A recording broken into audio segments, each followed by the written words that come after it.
The main question of how Jimmy McGill, Bob Odenkirk, became Saul Goodman was mostly resolved in Better Call Saul last week, which culminated in the death of the final character, who might have served as an inspiration for him to be a better man. This week, we go back to Omaha and consider the question of what Saul Goodman will do when he is no longer able to be Saul. Saul's new existence as a bespectacled Cinnabon manager called Gene Takovic was beginning to fall apart when we last left him in this timeline, and not just because he got made, although getting made certainly did not help. Saul Goodman is too powerful to be anonymous as a mall employee in the Midwest.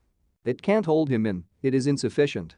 Being recognized by the cab driver who took him home from the hospital was likely a relief in a way, since it gives him the okay to be himself again, at least temporarily. In this situation, being oneself is returning to the games he used to play prior to being Saul.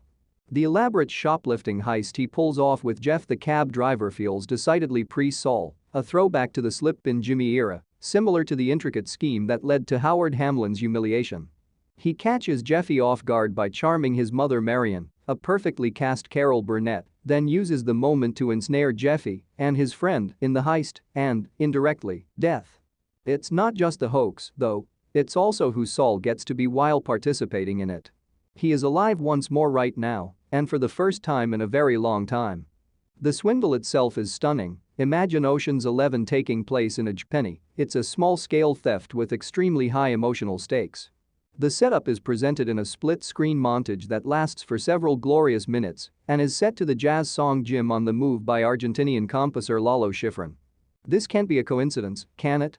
Over the course of however many weeks, Saul develops a relationship with mall security officers Nick and Frank based on their shared love of Cinnabon, especially with Frank, a white-haired, nearly spherical man who has undoubtedly benefited from the bliss molecule, a genetic lucky break. Every night, for little over 3 minutes, Frank turns away from the surveillance cameras to enjoy a wonderful Cinnabon. He uses a knife and fork to make it last longer and a conversation with his new friend Gene about college football. That may not sound like a lot. But if you're a young cabbie with quick feet and a handy mnemonic map of all the high-priced goods in the mall department store, 3 minutes is plenty of time to pull off a well-planned robbery, sneaking in undetected in a Trojan horse-style delivery scheme, swiping a strategic set of items in a mad supermarket spree-style shoplifting whirlwind, and replacing the stolen goods with stand-ins so that the theft won't be detected until the store does inventory several days later, by which time the video of your crimes, which Frank, deep in the throes of Cinnabon-induced bliss, never witnessed, has been wiped clean and taped over. Furthermore, since this is a Saul Goodman and actually Jimmy McGill con, there is of course a point where everything almost completely goes awry. Naturally, Saul has to go above and beyond to prevent the scam from failing. He creates a sudden existential crisis while the bewildered Frank struggles to find the right words to say, prolonging the moment until Jeff, who has passed out on a freshly waxed floor and knocked himself out, wakes up and stumbles away from the camera. Saul moans, "My brother is gone, I've got nobody," and, like any good fraud, there is a kernel of truth in the act, but the primary element is desperation, which is very Jimmy. This functions because he makes it work and because it has to work.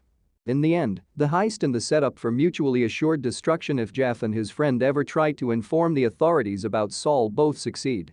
He continues, after all that, a nice ending, but this isn't the end.